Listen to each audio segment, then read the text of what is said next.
Salam cerdas, Ibu Bapak, saudara-saudara yang saya hormati. Sesi membaca berita kali ini saya hanya akan bacakan satu berita yang terkait dengan pernyataan Presiden SBY pada hari Minggu tanggal 13 April lalu.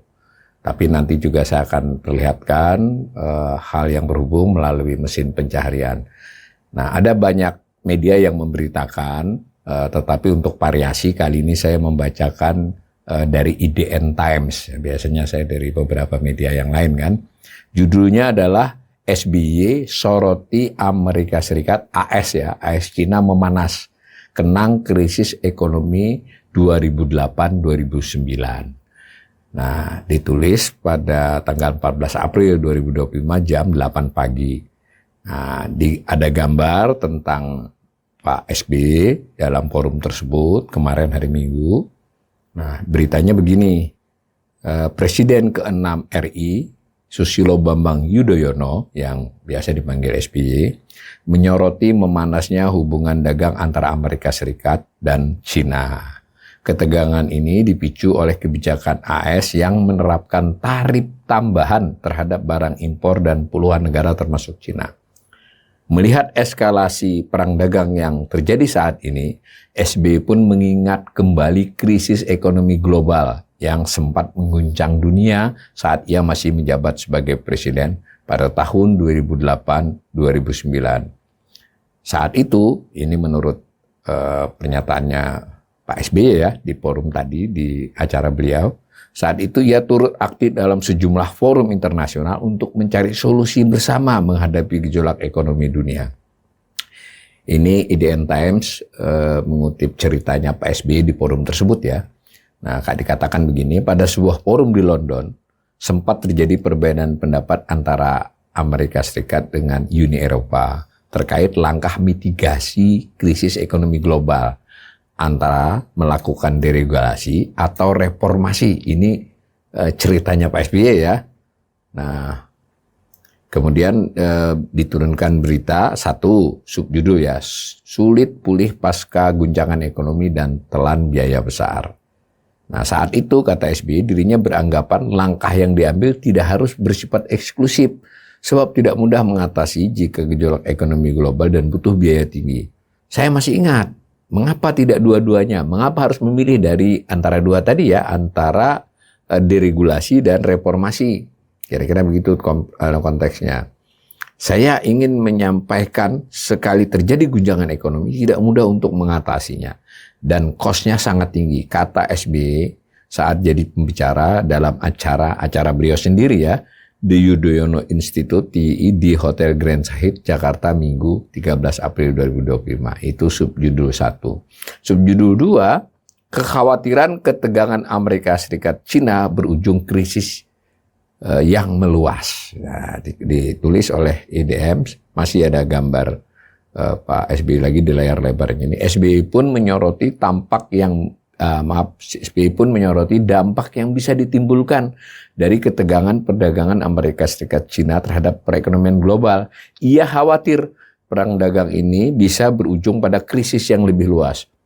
Bagaimana kalau global growth down, pertumbuhan global turun gitu ya. Bagaimana kalau unemployment meledak di mana-mana, pengangguran ya.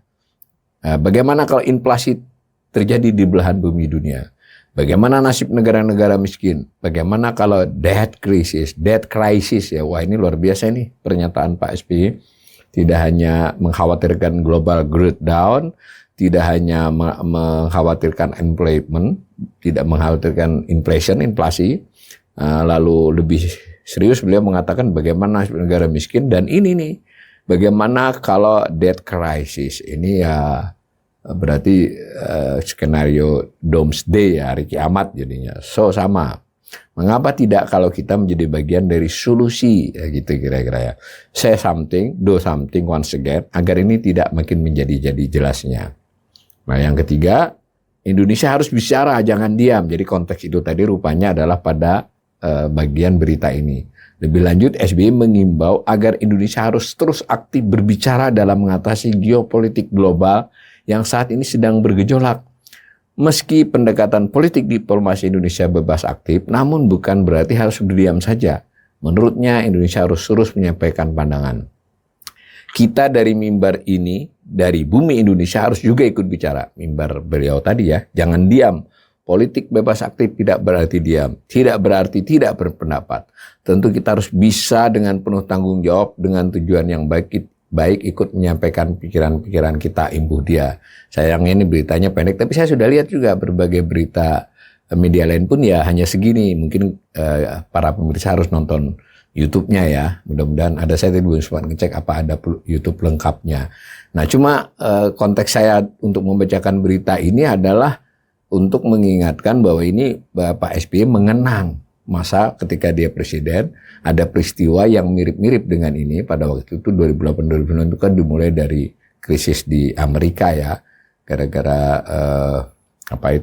mortgage sekuritas yang jatuh, kemudian berakibat pada resesi Amerika lalu kemana-mana. Nah pada saat kemana-mana itu menurut cerita ini jadinya Amerika Serikat dengan Uni Eropa mau mengatasi dampak yang kemana-mananya itu, lalu ada beberapa pilihan, Indonesia ikut gitu, beliau ikut di dalam forum.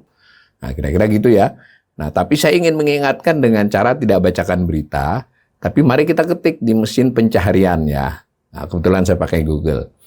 Tulis dampak krisis ekonomi global 2008 tadi terhadap perekonomian Indonesia. Jadi kita kan tidak cukup nih hanya dengan kenangannya Pak SBY, ini harus kita gali dalam berbagai kesempatan. Nah kalau diketik itu jawabannya AI-nya di Google ya AI sederhananya itu krisis ekonomi global berdampak signifikan pada perekonomian Indonesia termasuk penurunan IHSG. Di sini begitu. Tentu ini kalau diklik ada linknya ya kalau sistem AI yang ini.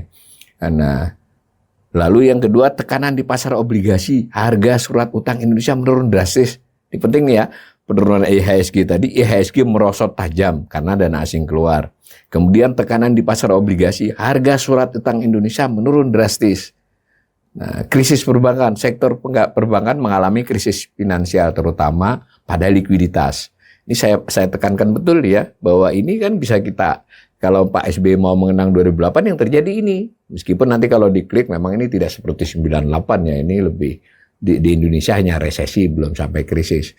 Nah, tapi ingat itu IHSG, pasar obligasi, krisis perbankan nih maksudnya ini kalau diklik bukan krisis sebenarnya, ada masalah di perbankan terkait terutama dengan likuiditas. Yang keempat inflasi tinggi.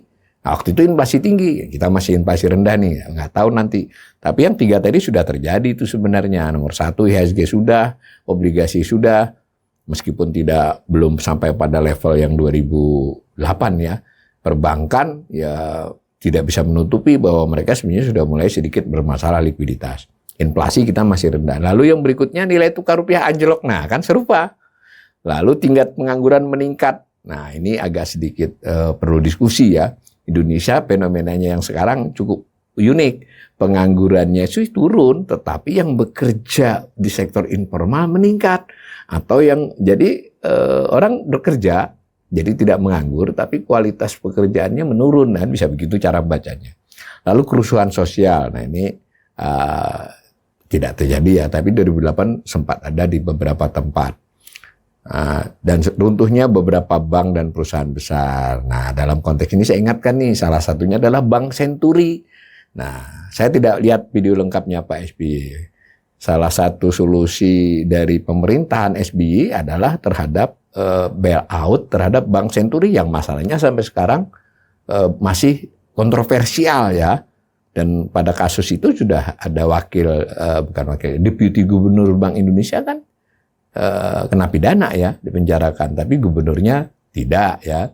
Jadi kita mengingat kembali ini bahwa Pak SBY harus tahu juga bahwa cara pemecahan, bukan harus tahu ya, maksudnya kita harus ikut juga melihat bahwa SBY berperan di internasional, tapi di Indonesia memang berhasil mengatasi, tidak sampai parah, tetapi itu salah satunya menyisakan soal Bank Senturi misalnya.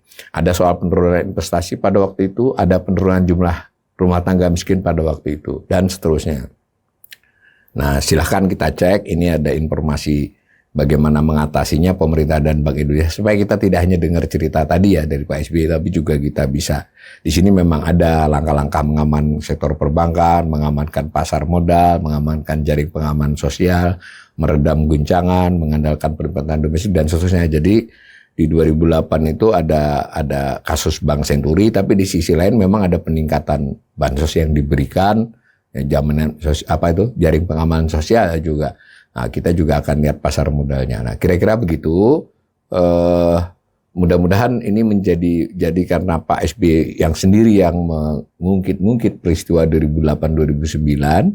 Maka kita sebagai netizen dan khususnya mereka yang punya perhatian terhadap isu-isu ekonomi, termasuk saya sebagai pengamat ekonomi, nah ini berarti kita harus kaji lebih lanjut apa yang terjadi di 2008-2009, baik pada level global maupun pada level Indonesia, agar itu menjadi bahan kita untuk memitigasi kondisi yang saat ini masih belum tidak pasti. Meskipun beberapa hari terakhir ini seolah-olah membaik ya, indeks saham kah, harga surat utang kah, tapi belum berkesudahan ya, karena Trump ini siksak ya, jadi kita tidak tahu apa yang terjadi di hari-hari mendatang. Mudah-mudahan informasi dari kanal ini bermanfaat buat pemirsa.